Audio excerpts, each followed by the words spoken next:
એમ આ ઘર સભા છે ને, એની જો એક મહત્તા સમજાય તો પણ કહેવાનો પ્રશ્ન ના આવે. કારણ કે આ ઘરના પ્રશ્ન એ આદિ અનાદિથી ચાલતા આવે છે, અત્યારથી નથી ચાલતા. એ પ્રશ્ન કેટલું મોટું સ્વરૂપ ધારણ કરે છે. ભારતના બે મુખ્ય ગ્રંથો રામાયણ ને મહાભારત, આ બંને ગ્રંથોની અંદર જે કંઈ વાત છે, જે કંઈ કથા છે, એ કોની કથા છે? તો બે કુટુંબની જ કથા છે. રામાયણની અંદર ભગવાન રામના એટલે કે દશરથ રાજાના કુટુંબની કથા છે. મહાભારતની અંદર શાંતનુનું કુટુંબ અથવા ધૃતરાષ્ટ્ર અને પાંડુ બે ભાઈઓનું કુટુંબ, એની કથા છે. હવે જો કુટુંબના પ્રશ્નો થયા, કુટુંબમાં પ્રશ્ન થયા, રામાયણની અંદર આપણે જાણીએ છીએ દશરથ રાજાને 3 રાણીઓ, આજ સવારે પેની થોડી ઘણી વાત થઈ ગઈ છે. તો કુટુંબમાં પ્રશ્ન થયા, અંદર અંદર બહેનોમાં પ્રશ્ન થયા, અને એ પ્રશ્નએ વિપરીત સ્વરૂપ ધારણ કર્યું. અને શું થયું? ભગવાન રામને ઘર છોડવું પડ્યું. એના ઘરના મુખ્ય માણસ દશરથ રાજાનું મૃત્યુ થયું, ધામમાં ગયા. આજની ભાષામાં વાત કરીએ તો કે આ ઘરની અંદર ઝઘડો થયો, અને એ ઝઘડામાં ઘરનો મુખ્ય છોકરો ઘર છોડીને જતો રહ્યો, અને ઘરનો જે માલિક હતો ને મરી ગયો. એ થયું કે નહીં?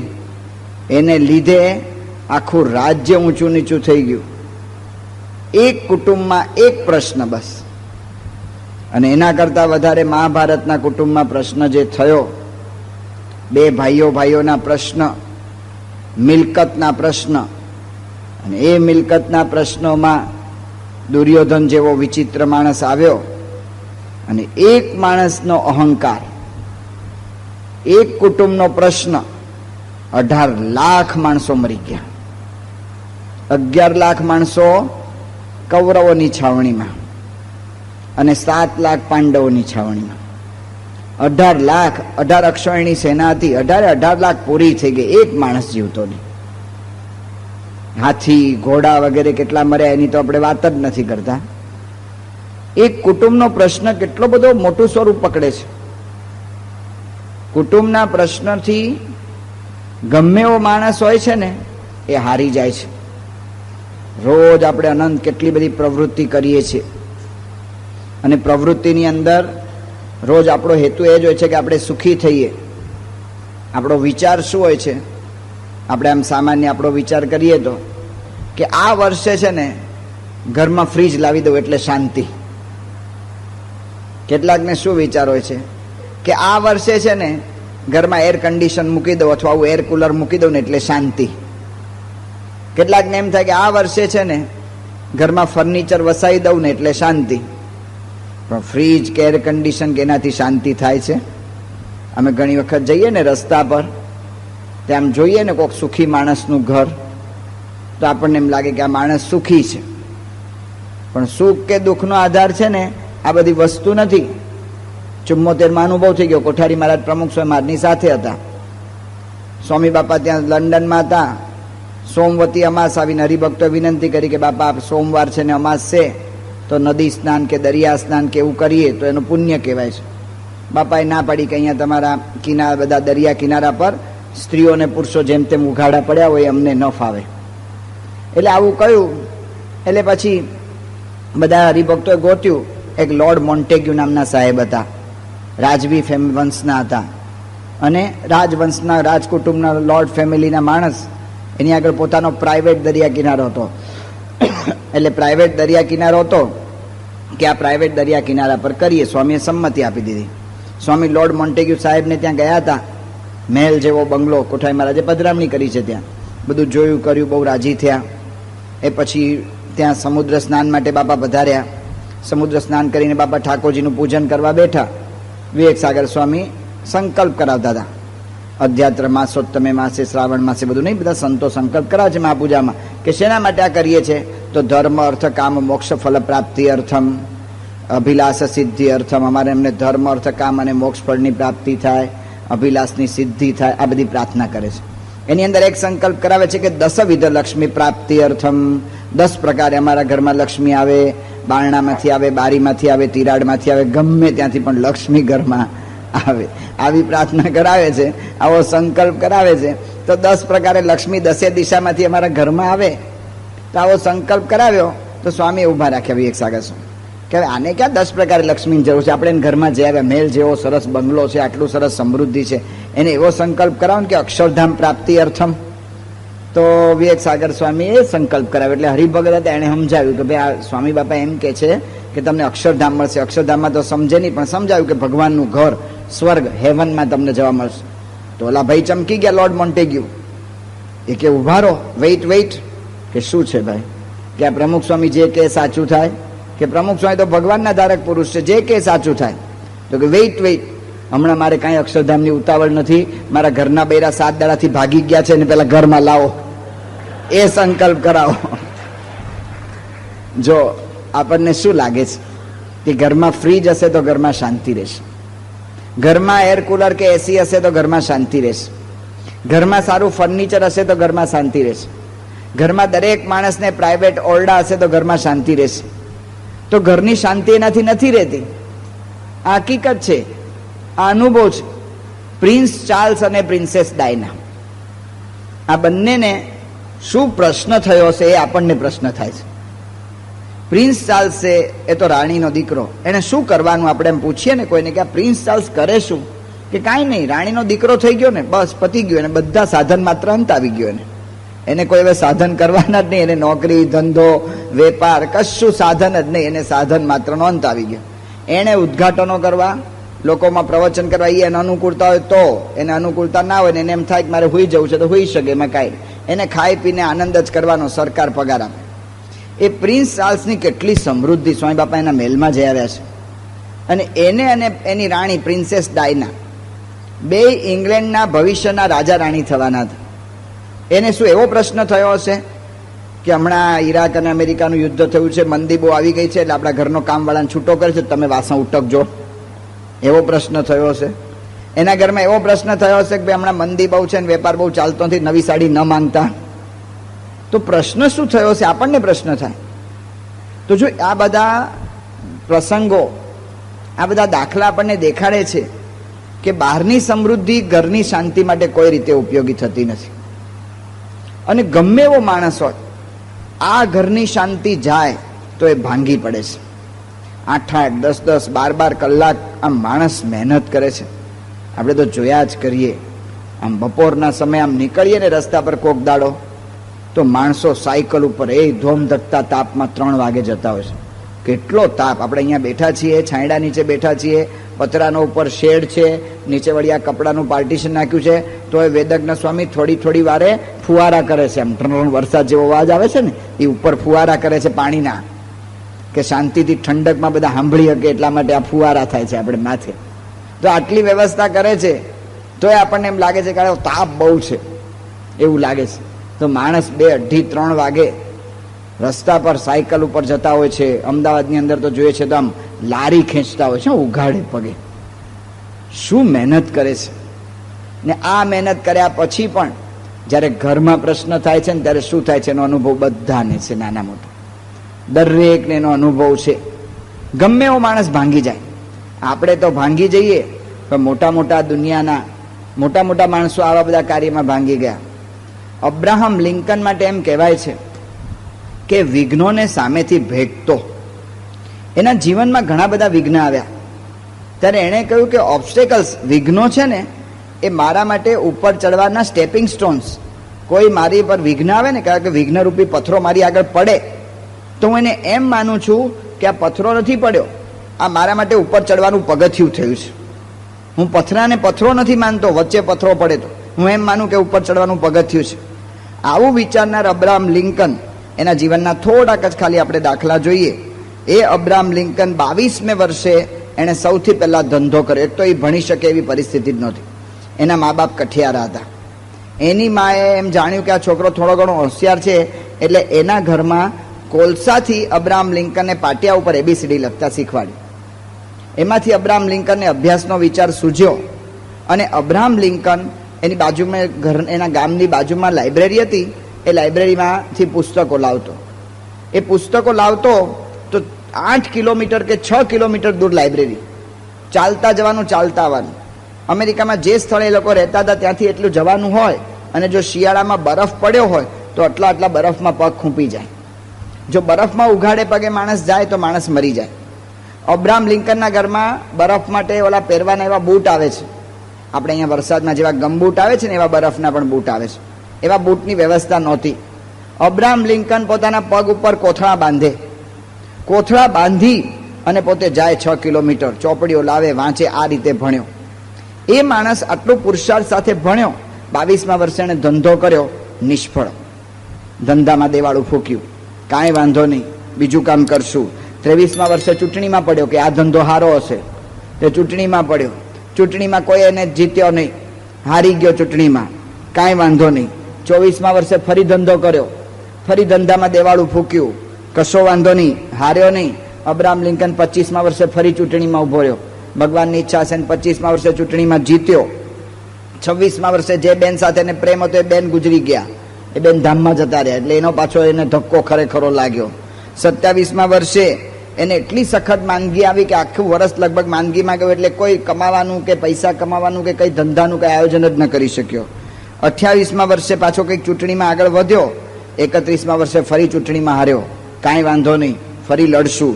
34મા વર્ષે ફરી ચૂંટણીમાં ઊભો રહ્યો. 3 વર્ષ પછી ચૂંટણી આવી, ફરી ઊભો રહ્યો, ફરી ચૂંટણીમાં હારી ગયો. કાંઈ વાંધો નહીં.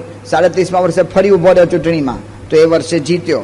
વળી 39મા વર્ષે ફરી ચૂંટણીમાં હાર્યો, કંઈક વચ્ચે ચૂંટણી આવી ગઈ હશે તો ફરી ચૂંટણીમાં હાર્યો.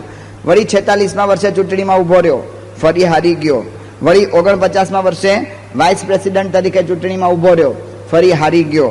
50મા વર્ષે ફરી પાછો સાંસદ તરીકે ચૂંટણીમાં ઊભો રહ્યો, ફરી હાર્યો.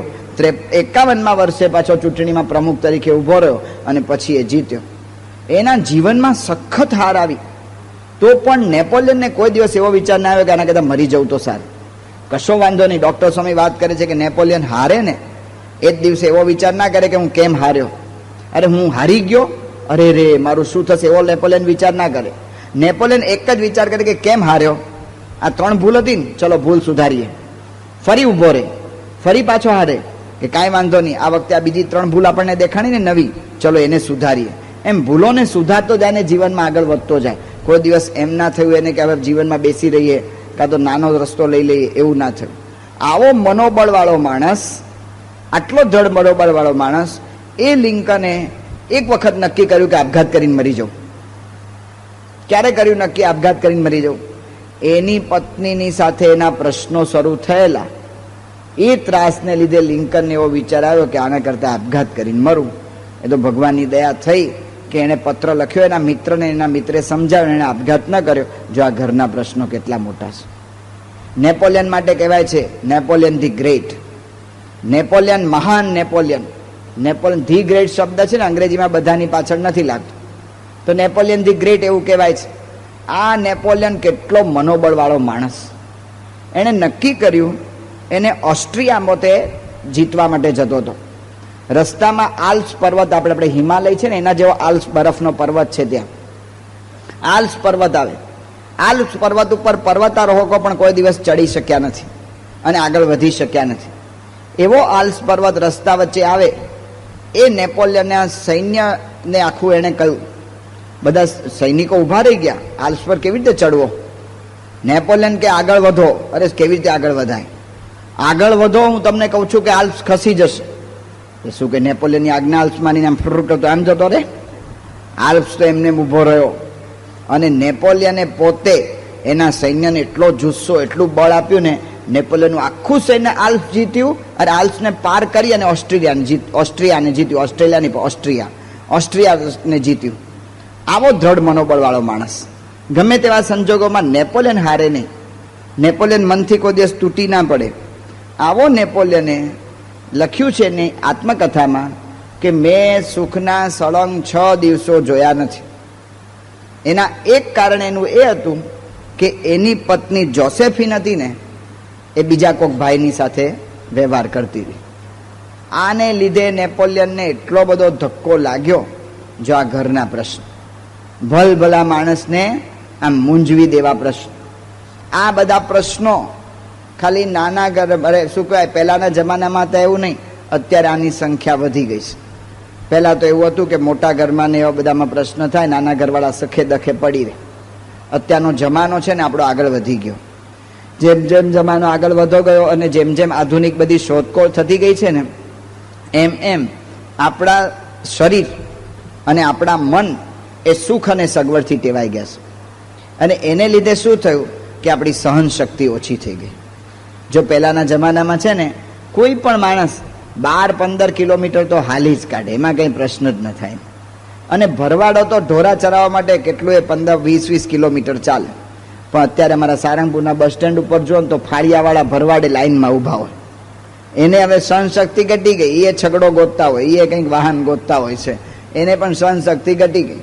આપણે પહેલાંના જમાનામાં જોઈએ છીએ કે ઘરમાં આપણે જોઈએ, જૂના ઘરો બધા જોઈએ છે તો નળિયાવાળા ઘરમાં નહીં પંખો, નહીં લાઇટ, નહીં કોઈ વ્યવસ્થા, અને લોકો આખી જિંદગી કાઢી ગયા. આપણી કેટલી પેઢી જિંદગી કાઢી ગઈ. ને અત્યારના ખાલી 12 કે 2 વાગ્યા સુધી પંખો ચાલુ હોય, પણ ઠંડક થયા પછી જો ઇલેક્ટ્રિસિટીનો પાવર જાય ને તો જીબી બોર્ડને આપણને એમ થાય કે આવા ને આવા કેવા ભેગા થયા છે. વળી ભાજપનું કંઈક કે, બીજાનું કે, ત્રીજાનું, બધાનું કહીએ. જો સહનશક્તિ ઘટી ગઈ છે. એ સહનશક્તિ જે બહારથી ઘટી ગઈ ને એ અંદરથી ઘટી ગઈ. માણસ એકબીજાનું સહન નથી કરી શકતો. આપણો અત્યારનો મોટો પ્રશ્ન એ છે કે આપણે એકબીજાનું સહન નથી કરી શકતા. અને એ કેટલી હદ સુધી આજે થઈ ગયું છે. હું તો ખાલી ગામડાઓની જ વાત કરું છું.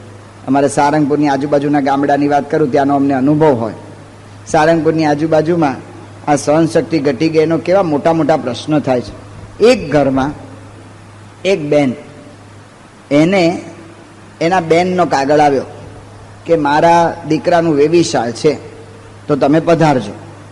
એટલે એ બેને એના પતિને કહ્યું કે મારી બેનના દીકરાનું વેવિશાળ છે, કહેતા કે એના ભાણિયો થાય ને કે મારા ભાણિયાનું આપણું વેવિશાળ છે તો આપણે જઈએ. એના પતિએ ના પાડી દીધી કે આપણે નથી જવું. કે કારણ શું? કે આપણો ફલાણો પ્રસંગ હતો ત્યારે તારા બેનને બનેવી નહોતા આવ્યા એટલે આપણે આમાં નહીં જવાનું. આ બધું તમારે વ્યવહારમાં તમે બધા સમજતા હો છો. ઓલો માંડવે ઓલો વરરાજા આવી ગયા હોય ને, અને વરરાજા માંડવે બરાબર આવ્યા હોય ને ત્યારે જ ઓલાને ખબર પડે કે તમારો ભાઈ માનતો નથી ને લગ્નમાં આવતો નથી. ઓલો બિચારો વરરાજાને એક બાજુ મૂકીને ઓલાને કે ભાઈ સાહેબ તું ગમે એમાં આવ. કે ના, જ્યારે આપણા ભાગ પડ્યા ત્યારે તે મને આટલા 1000 રૂપિયા નહોતા આપ્યા, કે બધું તને આપી દઈશ પણ તું મારો પ્રસંગ અત્યારે સાચવી લે. ક્યારેક કયું વેર લેવું ને બધું તમને વ્યવહારમાં વધારે ખબર હોય છે. તમે કરો છો એવું મારો કહેવાનો ભાવ નથી, પણ વ્યવહારમાં માણસને વધારે ખબર હોય છે. તો કહેવાનું શું છે કે આવી રીતે કહ્યું કે આપણે આ પ્રસંગે નથી જવું. હવે ઓલા બેને કહ્યું કે વાંધો નહીં, આપણે ન જઈએ, તમે ખોટું પકડી રાખો છો, તેમ છતાં આપણે ન જઈએ, ચલો. તો આપણા છોકરાને મોકલીએ તો પ્રસંગ સચવાય જાય. મારી બેનને એમ લાગે કે કોક આવ્યું. નથી જવાનું એટલે કોઈએ નથી જ જવાનું. એનો પતિ એવો હશે. અને પછી બપોરના એનો પતિ ખેતરેથી પાછો આવ્યો. રોજની ટેવ મુજબ જે કંઈ વસ્તુઓ ખેતરમાં લઈ ગયા હોય એ બધું ત્યાં ઓસરીમાં મૂકે, હાથ પગ ધોવા જાય ને આ બેન બધી વસ્તુઓ ઠેકાણે મૂકી આવે. બપોરના સવારથી ગયા છે એના પતિ તો ઓલી કપાસ ઉપર નાખવાની દવા આવે ને, જીવડા માટેની દવા, એ લાવીને ઓસરીમાં મૂકી. અને આ બેને એ કપાસની દવા પી લીધી, આપઘાત કરીને બેન મરી ગયા. આ જો ઘરના પ્રશ્ન. એક કુટુંબ સુરતમાં રહે, હીરા ઘસવાનું કામ કરે. અમારા બધા એ બાજુના વિસ્તારના હીરા વધારે ઘસતા હોય છે. તે હીરા ઘસવાનું કામ કરે. છોકરો ને એની વહુ, 2 જણા. એની મા અહીંથી ગામડેથી ત્યાં ગયા.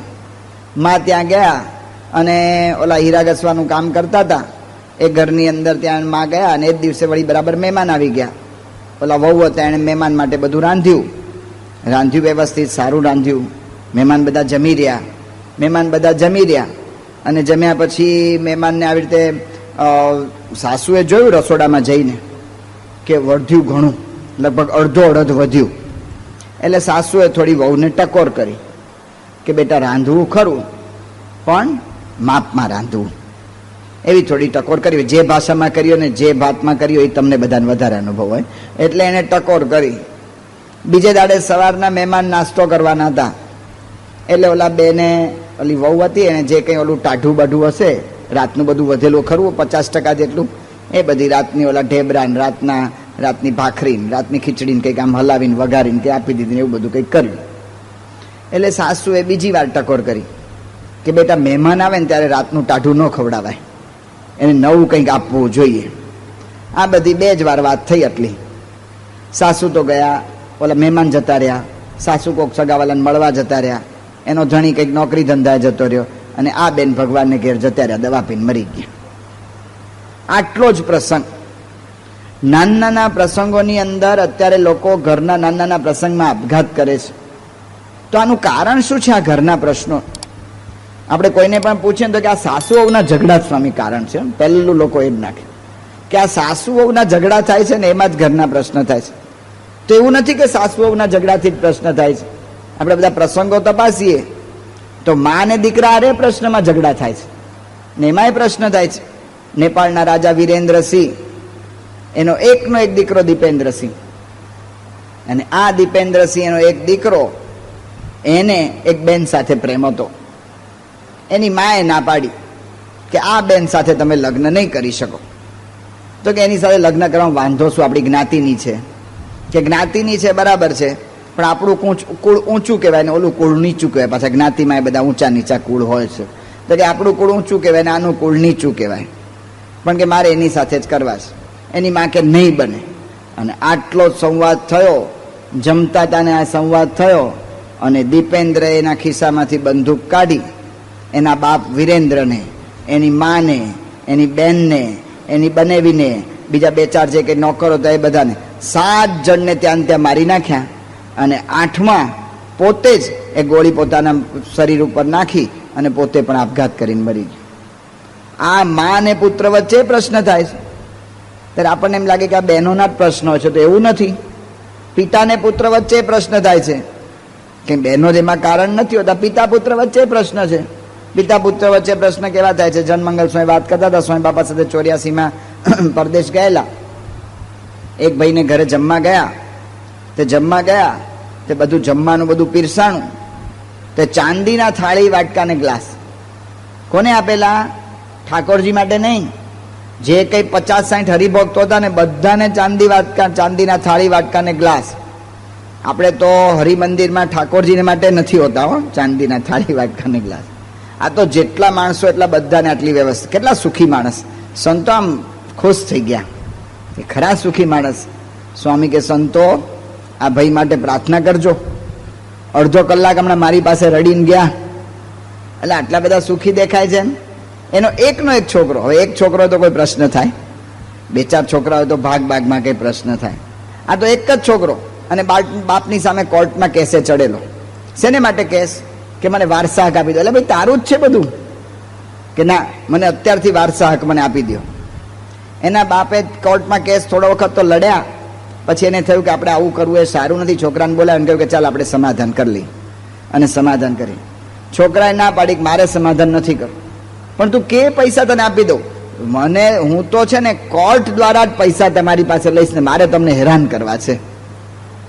જા પુત્ર પિતા વચ્ચે પ્રશ્ન થાય છે. આપણને એમ લાગે કે આ પુત્ર પિતાનો સંબંધ એવો છે ને એમાં પ્રશ્ન થાય.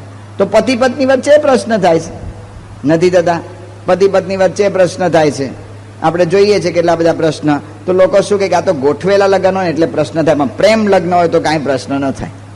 અમદાવાદના એક ડોક્ટર, ગોલ્ડ મેડાલિસ્ટ ડોક્ટર, આપણા ગુણભાવી, આપણા સત્સંગમાં સામાન્ય પરિચયમાં આવેલા ગુણભાવી ડોક્ટર, ગોલ્ડ મેડાલિસ્ટ.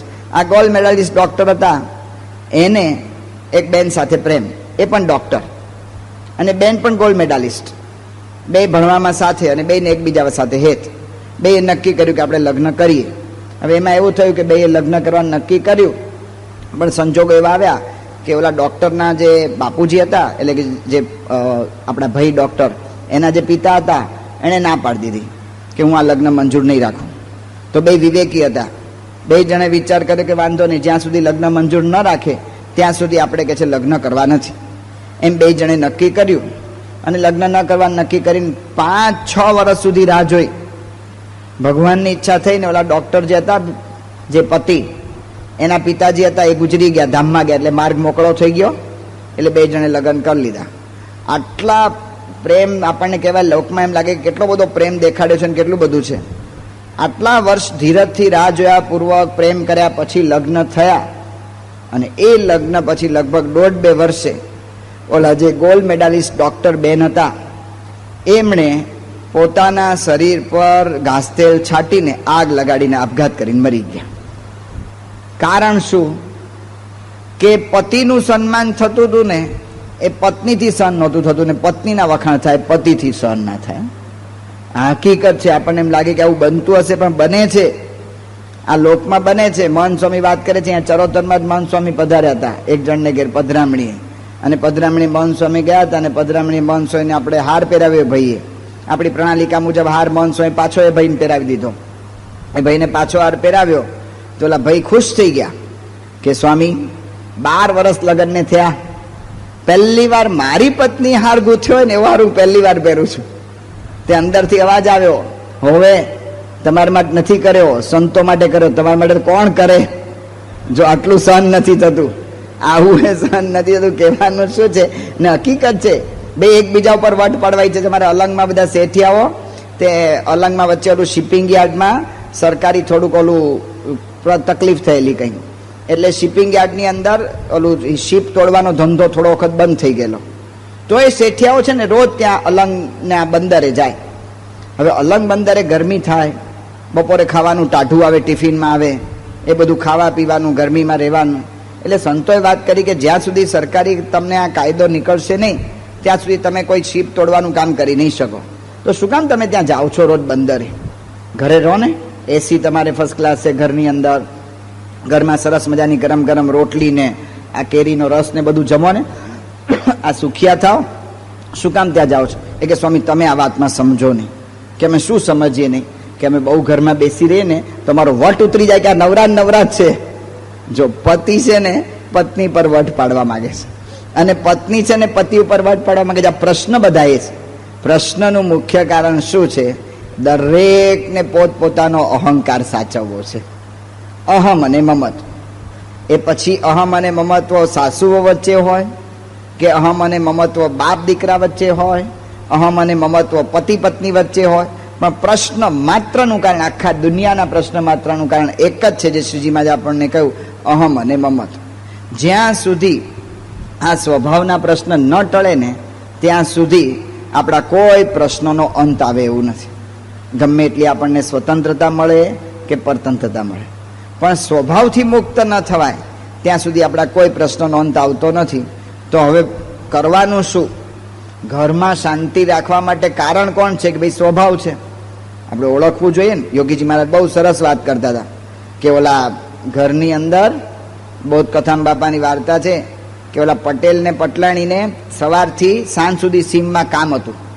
કંઈ ઓલું લણણી બરણી કરી લીધી હશે ને કંઈ અનાજુ બધું ઉપણવાનું હશે ને એવું કંઈક હશે, લેવાનું હશે. એટલે તો હવે છોકરાને કહ્યું, સવારના પોરમાં પટલાણીએ સવારના પોરમાં સુખડી, અમારી કાઠિયાવાડની વાત થાય છે, એટલે રોટલા સુખડી અને કંઈક થોડું ઘણું દાળ શાક જેવું બનાવી અને ઘરમાં રસોડામાં મૂકી દીધું. ઘરમાં રસોડામાં મૂકી દીધું અને છોકરાને કહ્યું હતું કે ભાઈ છે ને તમે ભૂખ્યા થાવ ને તો બપોરે જમી લેજો, અમે તો ખેતરે જઈએ છીએ, હેઠ ઠેઠ સાંજે આવશું, એટલે ચિંતા કરતા નહીં, અમે બધું જ ખાવાનું મૂકી દીધું છે. તો છોકરાને બધું સમજાવીને ગયેલા. બપોરે કંઈક ખેડૂતને કામ પડ્યું 2-2:30 વાગે, એટલે એને થયું કે હાલો ને ઘરે જઈને આ વસ્તુ લઈ આવું. એટલે વસ્તુ લેવા આવ્યા તો એક છોકરો ઢીલો પડીને આ બાજુ પડ્યો હતો, બીજું છોકરું કંઈક આ બાજુ, ત્રીજું આ બાજુ, બધા ઢીલા વીલા મોઢે બેઠા હતા. એટલે કેમ બધા ઢીલા મોઢે આમ બેઠા છો? કે શું કરવું, કે ખાધું નથી એટલે ખાધું કેમ નથી? હવારના પોરના તમારા માટે સુખડીને રોટલા ને બધું કરીને ગયા છે, અને આ બધું મૂક્યું છે રસોડામાં, પણ કે રસોડામાં કંઈ ખાવા દેતા નથી. કે કોણ નથી દેતું? કે અંદર જે છે ને આમ અવાજ આવે છે. કે શું અવાજ? કે એમ અવાજ આવે છે. પટેલને થયું મારું આલું ખરું, એટલે પટેલે બારણું ખોલ્યું. બારણું ખોલ્યું ને તો અવાજ આવે. પટેલ જાણી ગયા કે આ બિલાડો છે અને અંદર ઘૂસ્યો લાગે છે, ને અંદર કોઈને ઘૂસવા દેતો નથી. એક ડાંગ લીધી અને બિલાડાને ફટકારી, તે બિલાડો બહાર ભાગ્યો. ત્યારે છોકરા રોટલા ખાવા સુખ્યા થયા. એમ યોગી મહારાજ કહેતા કે દરેકના ઘરમાં હું રૂપી આ બિલાડો ઘૂસી ગયો છે. આ હું રૂપી બિલાડો જે છે ને, એ હું રૂપી બિલાડો એ આપણા ઘરમાં રોટલા છે, બધું જ છે, પણ આપણને ખાવા દેતો નથી. તો હું રૂપી બિલાડો જ્યાં સુધી નહીં નીકળે ત્યાં સુધી ફ્રીજ આવશે, ટીવી આવશે, કે 1 રૂમની 3 રૂમ થશે, કે 5 રૂમનો ફ્લેટ થશે, પણ સુખ થશે નહીં. હવે હું રૂપી બિલાડો જે છે એને કાઢવાનો છે. હવે એને કેવી રીતે કાઢવો? હું રૂપી બિલાડો તો ભગવાન સિવાય નીકળે એવો છે જ નહીં. એક ભગવાન આવે તો કામ થાય. એક ભગવાન આવે ને તો કામ થાય. જો ભગવાન આવે તો બધું જ થાય. તો એટલા માટે ભગવાનને જો ઘરમાં લાવીએ ને તો હું રૂપી બિલાડો નીકળે. જેમ શ્રી કૃષ્ણ ભગવાન એ પોતે પ્રગટ થયા અને ભગવાન જેલમાં પ્રગટ થયા અને વસુદેવ અને દેવકીના બેયના બંધન હતા, પણ આવી રીતે વસુદેવ ને દેવકીને હાથમાં બંધન, બેડીઓ રાખેલી હતી, પણ શ્રીમદ ભાગવત લખે છે કે ભગવાન જેવા પ્રગટ થયા ને હાથમાંથી બેડીઓ છૂટી ગઈ. બેડીઓ છૂટી ગઈ, જેલના બારણા ખુલી ગયા. જો ભગવાન પ્રગટ થાય ને બધા જ બંધનમાંથી મુક્ત થઈ જવાય. એમ બધા જ આપણી રીતે હું ને અહમ ને મમત્વ બધા જ બંધનો છે ને એ દૂર થઈ જાય જો ભગવાન પ્રગટ થાય. તો ભગવાન ઘરમાં ક્યાંથી પ્રગટ થાય? તો એટલા માટે કહે છે કે જેના ઘરમાં ભક્તિ ને જ્ઞાન એ ઘર આવી વસે ભગવાન, જ્યાં છે સંત તણા સન્માન એ ઘર આવી વસે ભગવાન. જેના ઘરમાં ભક્તિ ને જ્ઞાન આવે, ધર્મ જેના ઘરમાં આવે એના ઘરમાં સાક્ષાત ભગવાન આવીને વાસ કરે. ભગવાનને જો ઘરમાં લાવવા હોય ને તો ભક્તિ, જ્ઞાન, ધર્મ બધા લાવવા જોઈએ. ભક્તિ માતાએ દર્શન આપ્યા બહેનોને ગઢડાની અંદર. બહેનોએ અન્નકોટ કર્યો.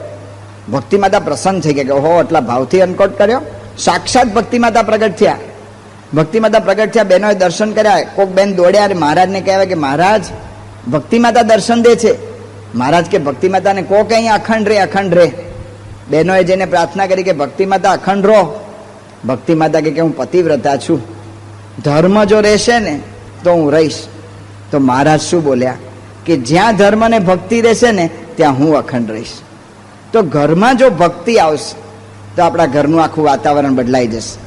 વાતાવરણ બદલાવવા માટે આપણે બધો પ્રયત્ન કરીએ છીએ ને કે આમ બધું કેટલું બધું પ્રયત્ન કરીએ છીએ, પરફ્યુમ છાંટીએ, બીજું કરીએ, ત્રીજું કરીએ. પણ જો ભક્તિ અને જ્ઞાન અને ધર્મ જો ભગવાનમાં આવશે, અરે ઘરમાં આવશે તો ઘરનું વાતાવરણ બદલાઈ જાય.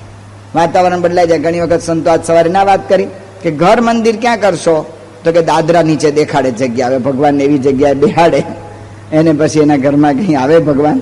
જ્યાં ભગવાનને જેના આધારે આખું ઘર ચાલવાનું છે એ ભગવાનને ઓલો દાદરાનો ખૂણો હોય ને ત્યાં નાખી દે ગોખલામાં, કે જે કોઈ ખૂણો વાપરવાનો ન હોય, જ્યાં જોડા મૂકવામાં ચાલે એવો હોય એ ખૂણો નાખીએ. પણ ઘરમાં ફર્સ્ટ ક્લાસ મંદિર હોય. અક્ષરપીઠના કેટલા સરસ મંદિરો અત્યારે બધા બહાર પડ્યા છે. આમ કોઈ પણ આવે ને એ મંદિર જુએ ને ખુશ થઈ જાય. એ મંદિરમાં રોજ 2 ટાઈમ આરતી થતી હોય. રોજ સવારના ઘરમાં આરતીનો રણકાર હોય. એ ઘરની અંદર રોજ ભગવાનને 3 ટાઈમ ઠાકોરજીને થાળ ધરાવાતો હોય. જો આ ભક્તિની પરંપરા છે, આ કરતા હોય ને છોકરામાં સંસ્કાર પડે જ. રોજ 3 ટાઈમ થાળ થતો હોય. 3 ટાઈમ થાળ એટલે કે સવારના નાસ્તામાં જે કરતા હોય, દૂધ ધરાતો દૂધ ખાલી, બપોરે જે જમતા હોય. ભગવાન એમ નથી કહેતા કે રોજ મને મિષ્ટાન આપો. ભગવાન એમ નથી કહેતા કે રોજ નવું નવું બનાવો. જે આપણે યથા દેહે તથા દેવે. ભગવાન તો ભાવના ભૂખ્યા છે. જેતલપુરની અંદર ઓલા જીવણ ભગતની વાત આપણે જાણીએ છીએ કે જીવણ ભગત હતા. રોજ બધા શેઠિયાઓ મહારાજની માટે કોઈ બરફી લાવે ને, કોક પેંડા લાવે ને, કોક વળી લાડુ લાવે ને. જીવણ ભગતને રોજ ઈચ્છા થાય કે મારે મહારાજને જમાડવા છે. રોજ ઈચ્છા થાય, પણ શું જમાડવું? પોતાની આગળ કંઈ હતું જ નહીં. અને પછી એક દિવસ તો રાતના બહુ સંકલ્પ થયો. સવારના પોરમાં 2-3 વાગે ઉઠ્યા. એની પત્નીને ઉઠાડી કે ઉઠ, કે શું કે મહારાજને આજે મારે જમાડવા છે, કંઈક બનાવી દે. પણ ઘરમાં કંઈ છે જ નહીં, જે હોય એ બનાવ. તો ઓલા મઠનો લોટ અને એનો રોટલો બનાવ્યો. કે શાક તો ક્યાં છે? ઘરની બહાર ઓલા ખડ થાય ને, ખડ બધું, એ ખડમાં જે ઓલું ઘાસ ઉગ્યું એમાં ભાજી થાય. એ ખડની ભાજી બધી લીધી અને એ બાફી. તેલ તો ઘરમાં હતું જ નહીં. થોડું મીઠું નાખ્યું, ખડની ભાજી થોડી બાફી દીધી કાચી પાકી. ઓલા ઉતાવળ કરે જીવણ ભગત, જટ લાવ. તે કાચો પાકો રોટલો. કે હવે શેમાં લઈ જવો? થાળી જ નહીં ઘરમાં.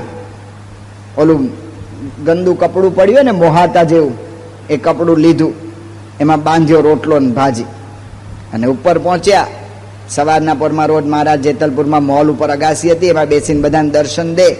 જીવણ ભગત પહોંચ્યા ને હાથમાં પોટલી જોઈ એટલે પાર્ષદોને શંકા ગઈ. એટલે હું લાવ્યો? કંઈ નહીં બાપા, કારણ કે આ તો બધું સિક્યુરિટી ગાર્ડનું આપણે ધ્યાન રાખવું પડે. આપણે સ્વામી આગળ જવું પણ આમ કરડાકી નજરી કરે ને બેહી જ જવું પડે. તો આ રીતે કે કંઈ નહીં બાપા એમ કરી અને તો બેસી ગયા. મહારાજે કહ્યું કે ઓલા ભગતને બોલાવો. લાવો અહીંયા બોલાવો. હવે મહારાજ બોલાવે એટલે કંઈ કહેવાય નહીં, એટલે તરત જીવણ ભગત તો ઉપડ્યા. ઓલાએ કહ્યું, પાર્ષદોએ કહ્યું, જોજો કંઈ આપતો નહીં હો. હા બાપા કંઈ નહીં આપું. એટલે ઓલું છુપાવવા માટે અહીં બગલમાં મૂકી દીધી પોટલી. અહીંયા પોટલી મૂકી, પણ આપણે આમ પગે લાગવું હોય તો બે હાથ છૂટા જોઈએ, એટલા માટે પોટલી લઈ અને આમ નીચે મૂકી, અને જ્યાં નીચે મૂકીને મહારાજના ચરણનો સ્પર્શ કરવા જાય છે, મહારાજે પોતે જાતે હાથમાં પોટલી લઈ લીધી. પોટલી મહારાજે લીધી, મહારાજે ગાંઠ છોડી. મહારાજ કે ભગત શું લાવ્યા છો? એમ કરીને મહારાજે રોટલો લીધો. સંતો લખે છે જેના દર્શન કરતા વખતે, સ્નાતમ ચંદન ચર્ચિતમ નિજ જનૈ પુષ્પસ્રજાલંકૃતમ પ્રાત સૂર્યમયુખ સેવિત મુખમ શ્રીચંદ્રશાલોપરી. ભગવાન પોતે સવારના પોરમાં સ્નાન કરી લીધું છે. ભગવાનને સંતોએ સરસ મજાના ચંદનની અર્ચા કરેલી છે. મહારાજે સરસ મજાના વાઘા ધારણ કર્યા છે, મસ્તક ઉપર પાક ધારણ કરી છે. સંતોએ પુષ્પના તોરા, પુષ્પના હાર, પુષ્પના બાજુબંધ, પુષ્પના કડા, એમ બધા ભગવાનને પુષ્પના શણગાર સજાવેલા છે. અને એ વખતે સૂર્ય ઉદય થયો છે, અને પ્રાતઃ સૂર્ય મયુખ, સવારના પોરનો લાલ લાલ સૂર્ય ઉદય થયો છે. એ લાલ સૂર્યના કિરણ ભગવાનના મુખારવિંદ ઉપર પડી રહ્યા છે. ભગવાનનું રતુમડું મુખારવિંદ એ શોભાયમાન છે. એ વખતે ભગવાન શું કરે છે? ધૃત્વા રોટકમ એક પાણી તલકે ભંક્ત્વાન્ય હસ્તેન તમ ભુંજાનમ પ્રવિલોક્ય સેવક ગણાન વંદે સદા સ્વામિનમ. એક હાથે ભગવાને રોટલો લીધો છે, થાળી એ નથી, ચાંદી કે સોનાની થાળી તો નહીં, એલ્યુમિનિયમનું ઠીકરું એ નથી. ધૃત્વા રોટકમ એક પાણી તલકે, એક હાથમાં ભગવાને રોટલો લીધો છે, અને બીજા હાથે ભગવાન હસતા હસતા રોટલો જમે છે. જો ભગવાન ભાવના ભૂખ્યા છે. ભગવાન એમ નથી કહેતા કે ભાઈ રોજ મિષ્ટાન લાવો. જે કંઈ જમતા હોઈએ ને એ રોજ ભગવાનને 2 ટાઈમ ધરાવી, પછી જ નાનું છોકરું ઘરનું જમે. આ સંસ્કાર, જેના ઘરમાં ભક્તિ ને જ્ઞાન, તો આવા સંસ્કાર આપેલા હોય તો ઘરની અંદર ભગવાન રહે. અને બીજું શું, તો સ્વામી બાપાએ જે અત્યારે આજ્ઞા કરી, જે હમણાં વીંછી સાહેબનો પ્રસંગ કયો કે ઘર સભા થતી હોય, રોજ ઘરની અંદર બધા ભેગા થઈ અને થોડું ઘણું ભજન કીર્તન કરતા હોય. થોડુંક ભજન કીર્તન, ઘરના બધા જ સભ્યો ભેગા થાય, 2-5 મિનિટ બધા ભેગા થાય, અરે બધા 25-20 મિનિટ ભેગા થાય, બધા 5-4 જે કંઈ જે ઘરના સભ્યો, બાઈઓ, પુરુષો, ભાઈઓ, છોકરા છોકરી, બધા એક સાથે ભેગા થાય. એકાદ જણ ઘરમાં કંઈક થોડી ધૂન પ્રાર્થના કરે, એકાદ કંઈક કીર્તન બોલે, અને એના પછી થોડું કંઈક ગ્રંથનું વાંચન થાય. અઘરા ગ્રંથો અત્યારે આપણે કહેતા નથી, સ્વામીની વાતો, વચનામૃત ને એવા બધા લો, એની વાત નથી કરતા. યોગીમાનની બોધ કથા લો, સત્સંગ શિક્ષણ પરીક્ષાના પુસ્તકો, જેને શરૂઆત હોય એના માટે વાત કરીએ છીએ. એને ઘનશ્યામ ચરિત્ર, નીલકંઠ ચરિત્ર, સહજાન ચરિત્ર, આવું કંઈ થોડું ઘણું વાંચન થાય. પણ એ જો વાંચન થાય ને આવું થાય ને, આટલું જ જો ઘરમાં થાય ને, ઘરનું વાતાવરણ બદલાય. વાતાવરણ ખરેખર બદલાય છે. આ સ્વામી બાપા જે વાત કરે છે ને, એ અનુભવની વાતો કરે છે. કેટલા હરિભક્તોને આવા અનુભવ થયા. લલિતભાઈ નામના એક ભાઈ, ભામોદરા ગામ એમનું, અમારે તળાજા બાજુ એ ગામ આવ્યું ભામોદરા, અને ભામોદરા બાજુના લલિતભાઈ હરિભગત હતા. હવે એના ઘરમાં 3 જ માણસો, એ, એની બા અને એના પત્ની. પણ લલિતભાઈ કહે છે કે મને ઘરમાં જવા ત્રાસ થાય. એમ થાય કે આ નોકરી કેમ 8 કલાકમાં પતી જાય છે? નોકરી 12, 15, 18 કલાક ચાલે તો જો લોકો રાહ જોતા હોય, 6 વાગે નોકરી છૂટવાની હોય તો 4:30 થી રાહ જોઈએ કે બંધ કરે બધું. એટલે શું છે કે આપણે છૂટવાનો ટાઈમ થઈ ગયો, એટલે 4:30 થી બંધ. સરકારી નોકરીમાં જોવાનું, કોઈ કરતા હોય તો ભાઈ ખોટું ના લગાડતા, હરિભગત માટે નથી વાત, પણ કહેવાનું શું છે કે 4:30 થી આ નોકરી બંધ કરવાના ધંધા ચાલે છે. તો લલિતભાઈને આવો વિચાર આવે, કારણ કે એની બા ને એના ઘરવાળાને ઝઘડા. લલિતભાઈએ એના ઘરવાળાને કહ્યું કે ભાઈ તમે મૂકો ને માથાકૂટ, બાની અવસ્થા થઈ, બા થોડું ઘણું બોલી જાય તો આપણે સહન કરી લેવું. કે લે તમે તો માવડિયા છો. એટલે લલિતભાઈ એની બાને કહ્યું કે બા હવે નવા આવ્યા હોય, એને આ ઘરમાં સેટ થતા વાર લાગે, મેડમ તમે માથાકૂટ મૂકો ને, તમે થોડું ચલાવી લો ને. કે તું તો બહુ ગેલો થઈ ગયો. હવે એને તો 2 બાજુ દબાવવાનો આનો અનુભવ તમને થયો હોય તો કહેવાનું શું છે કે આ રીતે આ 2 બાજુ દબાવવાનું. હવે આને કરવું શું? લલિતભાઈ સંતોને પૂછ્યું. સંતો કે ઘર સભા ચાલુ કરો. લલિતભાઈ ઘરમાં આવ્યા અને કહ્યું કે આપણે ઘર સભા કરવાની છે. ઘર સભાની વાત કરી એટલે કે આવી રીતે કરવાની બધી વાત કરી કે આ ટાઈમે કરશું. બીજું તો કોઈ ઘરમાં તૈયારી કરનાર હતું નહીં. ગરલીભાઈ પોતે જ બેસી ગયા અને ધૂન કરી સ્વામી નારાયણ નારાયણ નારાયણ. એની બા આવીને સભામાં બેઠા. બા આવીને સભામાં બેઠા. એની પત્નીએ જોયું કે ઓલી બેઠી છે એટલે મારે નથી જવું. ના ગયા એના પત્ની. 2 જણથી ઘર સભા થઈ. બીજે દાડે એના પત્નીએ જલ્દી જલ્દી કામ બધું પતાવી દીધું. થોડું કામ રાખી મૂક્યું કે રાતના પછી કરીશ એમ કરીને એના પત્ની વહેલા જઈને ઘર સભામાં બેસી ગયા. એટલે એની બા ના બેઠા કે ઓલી બેઠી છે તો હું જવું જ નહીં. ઘરમાં 3 જ માણસો પણ ઘર સભા 2 માણસથી થાય. 4 મહિના સુધી આ રીતે ઘર સભા 2 માણસથી થઈ. પણ પછી ઘર સભાની અંદર 3 જણ બેઠા અને ધીમે ધીમે એટલો બધો સંપ થઈ ગયો. લલિતભાઈ લખે છે કે હવે હું 2 વર્ષ સુધી બહાર નીકળું તોય મારા ઘરમાં કોઈ દિવસ ઝઘડો નહીં થાય. જો આ વાતાવરણ બદલાય છે. આ ઘર સભા શું કરે છે? આપણે જે શાંતિ ફ્રીજ લાવીને કે પછી ફર્નિચર લાવીને કે એસી લાવીને કે ટીવી લાવીને ઈચ્છીએ છીએ ને એ આ ઘર સભા લાવે છે. આ સ્વામી બાપાની આજ્ઞા છે. યોગીજી મહારાજે કહ્યું કે પ્રગટની 1 આજ્ઞા બીજી કરોડ આજ્ઞા કરતા અધિક છે. આ એનો અનુભવ થાય છે કે બીજું ગમે એટલા કરોડ પ્રયત્ન કરો પણ આ પ્રમુખ સ્વામીની 1 આજ્ઞા પડે એને કેટલો થઈ જાય છે.